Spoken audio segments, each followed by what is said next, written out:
The courtroom was unnervingly silent. The tension in the air was almost suffocating as 5-year-old Emily Carter stepped through the heavy wooden doors, her tiny hand clutching the leash of Rex, a large German shepherd with a long, jagged scar running along his side. Her steps were slow, hesitant, yet there was a quiet determination in the way she moved. The sound of her small shoes tapping against the polished floor echoed through the courtroom, each step amplifying the suspense that had gripped the room. Judge Mark Sullivan watched closely, his sharp, experienced eyes fixed on the little girl. He knew the entire case rested on her fragile shoulders.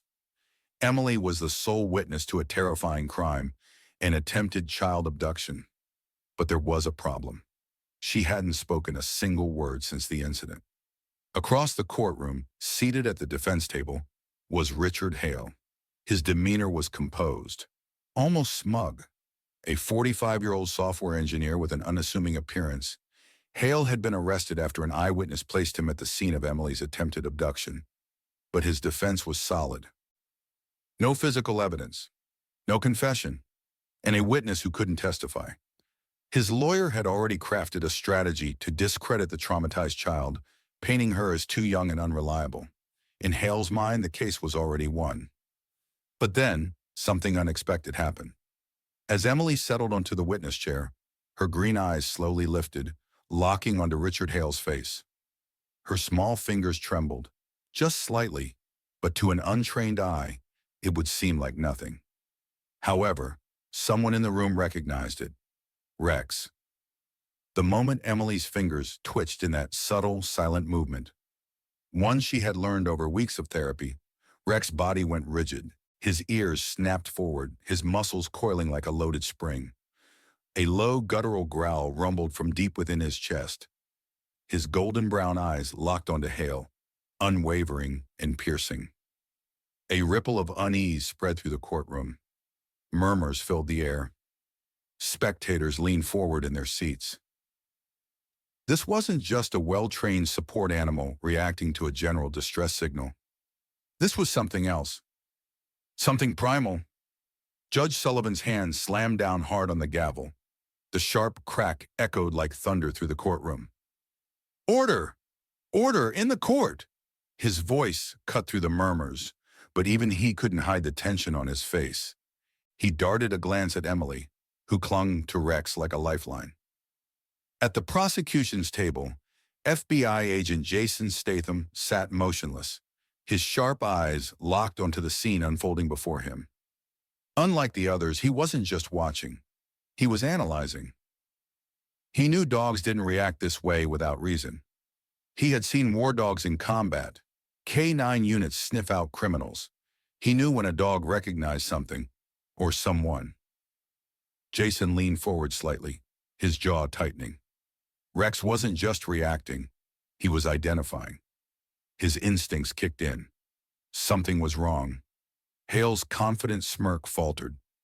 Just for a fraction of a second. He shifted in his seat, adjusting his tie, trying to mask his unease. But Jason saw it.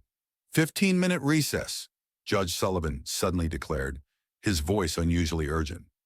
The courtroom erupted into whispers as people tried to make sense of what just happened. Jason didn't move. His eyes stayed fixed on Richard Hale. Because in that moment, Jason Statham knew this wasn't just about a little girl's trauma. This was something much bigger. The courtroom was still buzzing with murmurs when FBI agent Jason Statham pushed open the door to the judge's private chambers. The air inside was tense, thick with unspoken concerns. Sitting across from him was Judge Mark Sullivan, his usually composed face now shadowed with unease. Next to him, Sarah Carter, Emily's mother, sat stiffly, her arms wrapped protectively around herself. Emily was outside with Rex. Jason leaned forward, resting his forearms on the polished wooden table. His expression was unreadable, but his piercing gaze told them he wasn't here for small talk. "What happened in that courtroom? We need to talk about it." His voice was calm but firm. Judge Sullivan exhaled, rubbing his temple. "I've been on the bench for 25 years, Jason. I've seen witnesses freeze. I've seen kids terrified on that stand, but I've never seen a dog react like that. Sarah tightened her grip on her arms. Rex has never done that before. Her voice was barely above a whisper. He's a therapy dog. He helps Emily feel safe. But today, it was like he knew something we didn't. Jason's jaw clenched. Because he did. Judge Sullivan frowned. Are you saying Rex identified Hale? Jason tapped a finger against the table. Dogs don't just growl at random people. Not like that. That was recognition. And I need to know why. Jason wasted no time. The moment he left the judge's office, he made a call. Henderson, pull everything we have on Richard Hale. Everything. Within minutes, Jason was in his SUV, parked outside the courthouse, his laptop open on the passenger seat. The FBI database was running a deep scan on Richard Hale. Every address, every job, every minor police report. His fingers drummed against the dashboard as he waited. A ding broke the silence. Jason's brow furrowed as he clicked on the report. Richard Hale, no prior convictions, no arrests. Tech consultant, high salary, moved cities frequently. But his name popped up in another case. As Jason clicked deeper into the file, in a case ID, M6789 status. Unsolved victim, Daniel Pierce, 7 years old, missing. Jason's heartbeat slowed. Daniel Pierce, a 7-year-old boy who disappeared 2 years ago from a suburban park. Witnesses reported seeing a black van near the scene. Just like in Emily's case. Jason's hands curled into fists. Richard Hale had never been caught, never been charged, but he had been questioned. And now Jason was beginning to understand why Rex reacted. Jason closed his laptop and stepped out of the car. He needed to see something for himself. Minutes later, he was at Sarah Carter's home. The small house looked peaceful, but Jason knew better. Inside, trauma had settled like a permanent guest. When Sarah opened the door, she hesitated. Agent Statham? Jason gave her a reassuring nod. I need to see Rex. She let him inside. In the living room, Emily sat on the floor, her tiny hands buried in Rex's fur. The dog was calm, his tail resting against the carpet. Jason crouched down, keeping his movements slow. Hey, Rex. The dog's ears twitched. Jason reached into his jacket and pulled out a printed photo of Richard Hale from his file. He placed it carefully on the floor, just a foot away from Rex. Then, Rex's ears snapped forward, his head tilted slightly. A low, warning growl rumbled from deep within his chest. Sarah sucked in a breath. Jason didn't move. His eyes locked onto Rex, watching every tiny movement. Rex remembered Richard Hale, and that meant they had met before. Jason slowly picked up the photo and looked at Sarah. This isn't just about Emily. I think Hale has done this before, and Rex knows it. Sarah's face paled. You think he took other children? Jason's jaw tightened. I don't think. I know. Back in his office, Jason laid out 2 case files side by side. Emily Carter, attempted abduction. Witness saw Richard Hale. Black van spotted. No physical evidence. Rex reacted to him. Daniel Pierce, missing, 2 years ago. Black van spotted. No witnesses. No physical evidence. Unsolved. Jason's gut told him there were more. He picked up his phone. Henderson, check for other missing kids in the last 5 years with a similar MO. Anyone lured near their home. Anyone who disappeared without a trace. Minutes later, his screen lit up with names. 3 more. 3 missing children. 3 families who never got answers. Jason exhaled slowly, his mind racing. This wasn't just a child abduction case. This was a serial predator. And Jason Statham wasn't going to let him slip away again. The more Jason Statham dug into Richard Hale's past, the more unsettling patterns began to emerge. The man had moved around frequently, never staying in one place for too long. No arrests, no criminal record. But Jason knew that was exactly how smart predators operated. They stayed in the shadows. They covered their tracks. Sitting in his office, Jason scrolled through a timeline of missing children cases that matched Hale's pattern. Then, his screen flashed with a match. Case ID, M8423. Status, missing victim, Caleb Johnson, 6 years old. Last seen 6 months ago, outside his home in another city. Description, lured by a man promising a puppy. Jason's fingers tightened around his phone. Another case, another child. And just like Emily, this boy had been approached in a residential area near his home. His instincts screamed that this wasn't a coincidence. He leaned back in his chair and exhaled. Hale has done this before, and I'm going to prove it. Jason wasted no time. He sent an urgent request to the FBI cyber unit, asking them to dig into Hale's financial records, phone history, and vehicle movements around the time Caleb Johnson disappeared. Minutes later, a hit came back. Hale had rented a storage unit in a town just 15 miles from where Caleb was last seen. Jason's eyes narrowed. Why would a wealthy tech consultant need a storage unit in the middle of nowhere? He grabbed his keys and called his partner, Special Agent Carter Henderson. Meet me at this address, bring a warrant, and bring Rex. The sun was setting when Jason and Henderson arrived at the abandoned storage facility. The place was isolated, surrounded by nothing but empty roads and an eerie silence. Rex stepped out of the vehicle beside Jason, his ears twitching, his nose working the air. Jason turned to the facility manager, flashing his badge. Open unit hash 47, now. The manager, a nervous old man, fumbled with the keys before unlocking the rusted metal door. Jason's gut clenched as the door groaned open. Inside, the air was thick with dust, but something was off. Scattered across the floor were children's items. A small red backpack, a pair of sneakers, way too small for an adult, a teddy bear, slightly torn. Jason took a slow step forward, his pulse quickened. Then, Rex reacted. His ears snapped up, his body tensed, then a deep growl rumbled from his throat. Jason followed Rex's line of sight and froze. At the back of the unit was a wooden crate. Jason and Henderson exchanged a look before slowly prying it open. Inside was a bundle of neatly folded blankets and something else. A child's jacket. Jason held it up. The name tag read, Caleb J., the missing boy. Henderson let out a low whistle. This is it. This is what we needed. Jason exhaled sharply. We just placed Hale at another crime scene. The next morning, Jason walked into the courtroom holding the evidence file. At the defense table, Richard Hale looked as smug as ever. His lawyer, Michael Graves, was already smirking. Agent Statham, unless you finally found something other than a barking dog, I'd suggest.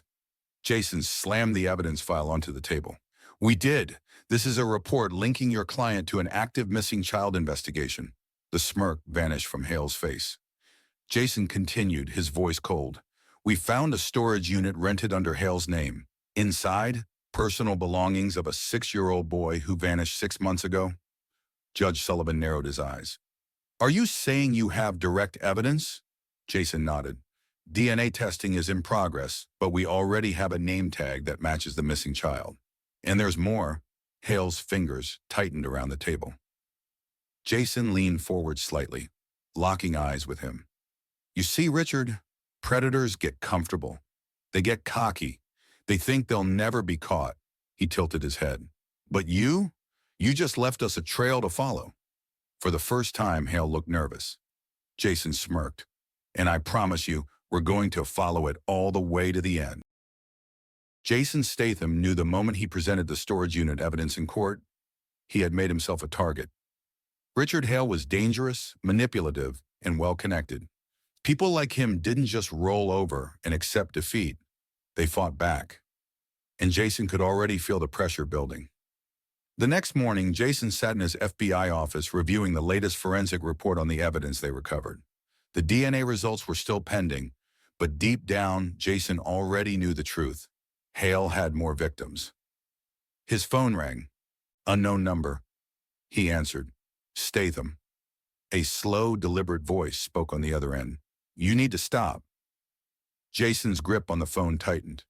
Who is this? A cold chuckle. Doesn't matter. What matters is you drop the case, walk away, forget about Hale. Jason's jaw clenched. "And if I don't?" The voice went silent for a moment, then calmly said, "Then we'll make sure you do." The line clicked dead.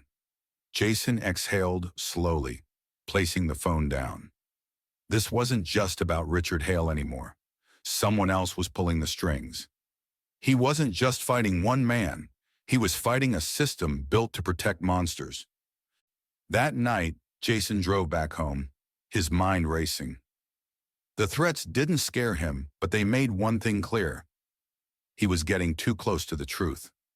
Rex sat in the passenger seat, his large frame still as he watched the streets outside. His ears were twitching, sensing something. As Jason pulled into his driveway, a black SUV appeared in the rearview mirror. Too close, moving too fast. Jason's instincts kicked in. "Hold on, buddy." The SUV's headlights flashed, then the driver hit the gas. Jason barely had a second to react before, bam! The SUV slammed into the back of his car.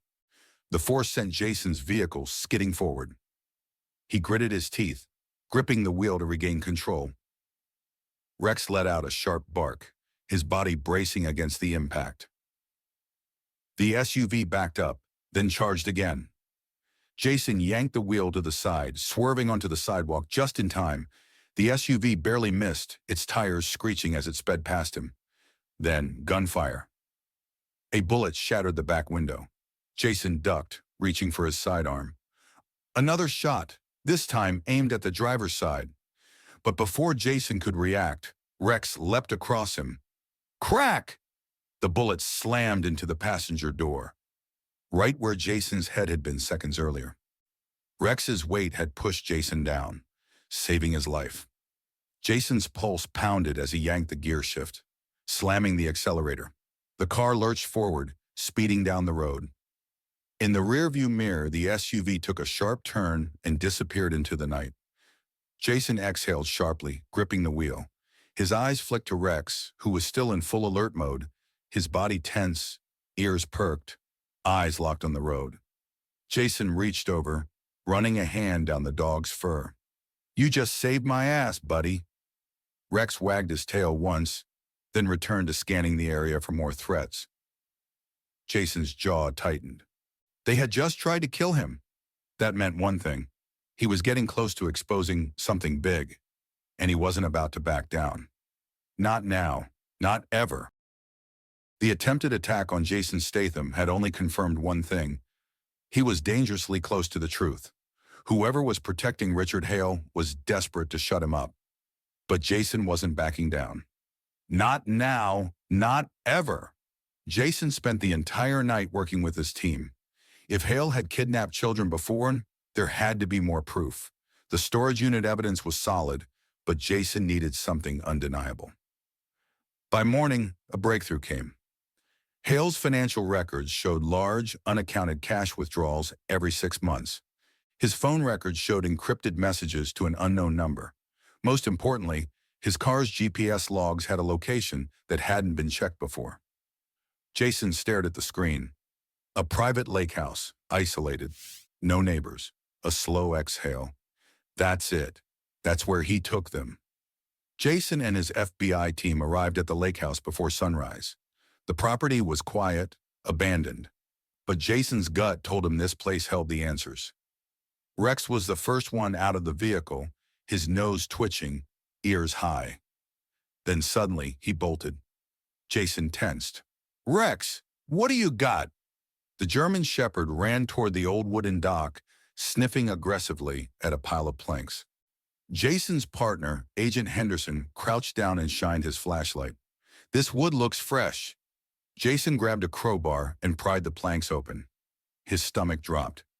Inside the hidden compartment was a small shoe and a torn piece of a child's blanket, blood-stained.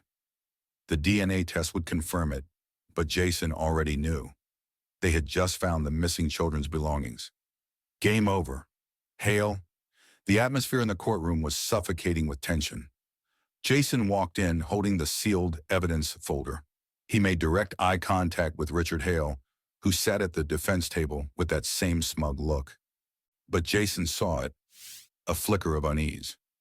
Jason handed the report to Judge Sullivan. Your Honor, this is forensic evidence retrieved from a property linked to Richard Hale. Blood evidence, children's clothing, DNA results confirm the victims were inside that location. A wave of whispers spread across the courtroom. Hale stiffened. His lawyer, Michael Graves, immediately stood. Objection! This is circumstantial! Judge Sullivan raised a hand. Overruled! His sharp eyes locked onto Hale. Mr. Hale, do you have anything to say? Silence. Jason folded his arms. Let me make it clear. We found blood, clothing, and GPS logs linking you to multiple missing children. You can keep lying, or you can admit what you did. Hale's jaw clenched. But then, something unexpected happened. For weeks, Emily Carter hadn't spoken a word. She had been too traumatized, too afraid. But sitting next to her mother, holding Rex's leash tightly, she watched Hale. And then, she slowly stood up. The entire courtroom fell silent. Jason's eyes flicked to her. His heart pounded. Was she about to? Emily took a shaky breath. Then she pointed directly at Hale. And in the softest yet most powerful voice, she whispered, "He's the bad man." The entire room froze. Judge Sullivan stared. The jury members exchanged stunned glances. And for the first time, Richard Hale looked truly terrified. Jason took a slow step forward. Say that again, sweetheart. Emily's small hand curled into Rex's fur for support. Her voice trembled, but she didn't hesitate.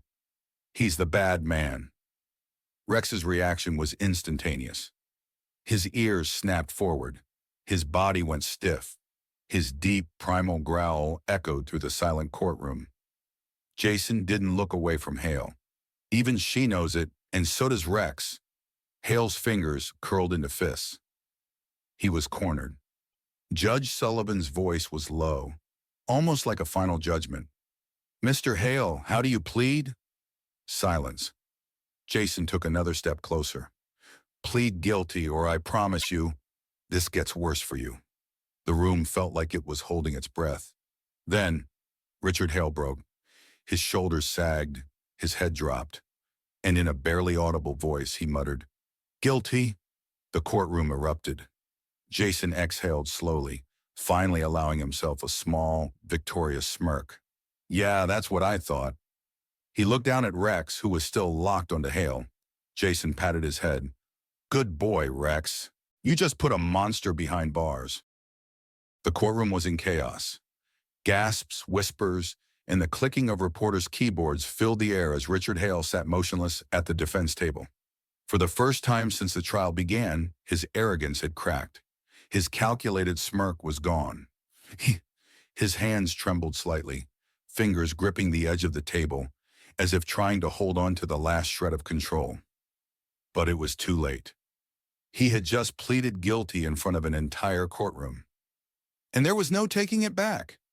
His lawyer, Michael Graves, immediately stood, panicked. Your Honor, my client, he was pressured. Judge Mark Sullivan held up a hand, his piercing gaze locking onto Hale. Mr. Hale, let me be very clear. Are you saying you wish to retract your guilty plea? Silence. The entire courtroom waited. Jason leaned forward slightly, his eyes never leaving Hale. Go ahead, Hale. Say it. Lie one more time. Hale's mouth opened slightly, but nothing came out. He knew. He was trapped. Jason smirked. That's what I thought. Judge Sullivan straightened his robe, his voice cutting through the tension like a blade. The defendant's guilty plea has been recorded. Court will proceed to sentencing. Boom! Just like that, it was over. The weight of those words settled over the courtroom. Richard Hale, the man who had terrorized children, manipulated the system, and almost got away with it, was finally done. Sarah Carter, Emily's mother, let out a breath she didn't realize she was holding. Tears welled in her eyes as she pulled Emily into her arms, hugging her tightly. For the first time in months, she felt like she could breathe again. Emily, still gripping Rex's leash, looked up at Jason. Her voice was soft but clear. Is the bad man going away now? Jason crouched to her level, his tone gentle but firm. "Yes, sweetheart. He's never coming back." Emily blinked at him, as if processing his words. Then, she slowly turned to Rex, rubbing his head. "You saved me." Rex wagged his tail once, his deep brown eyes locked onto hers. A silent bond, an unspoken promise. Jason smiled slightly. "I think he knows." As the courtroom began to clear out, Jason stood near the entrance, watching as officers led Richard Hale away in handcuffs. Hale didn't look up, didn't fight, didn't say a word, because in that moment, he knew he had lost. Jason took a slow breath, letting the moment sink in. Beside him, Rex sat calmly, watching everything unfold. His tail gave one slow wag. Jason glanced down at him. "You did good, buddy." Rex looked up at him, his ears twitching slightly. Then, as if understanding Jason's words, he wagged his tail again. A silent thank you. Jason smirked, scratching the back of Rex's ear. "Let's go home." And with that, Jason Statham and Rex walked out of the courthouse, one case closed, but always ready for the next battle. The courtroom was nearly empty now.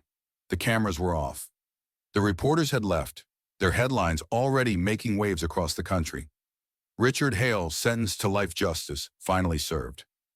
Jason Statham stood near the courthouse steps, watching as Hale was escorted into a prison transport van. His hands were shackled, his face pale, his once smug confidence now replaced by the cold reality of a life sentence. The doors slammed shut, and the van rolled away. Jason exhaled slowly. One more predator off the streets. But he knew there were more out there. Nearby, Sarah Carter stood with Emily, watching the scene unfold. The relief in her eyes was unmistakable. For the first time in months, she wasn't living in fear. Emily, still holding onto Rex's leash, looked up at Jason. Her green eyes were no longer clouded with fear. They held something else. Trust. Then, in a voice soft but steady, she whispered, "Thank you, Rex." Jason's breath caught for a fraction of a second. Sarah gasped, covering her mouth. Emily had finally spoken. Tears welled in her eyes as she crouched beside her daughter. "Oh, baby, you did it." Rex's ears twitched, his tail giving the smallest wag.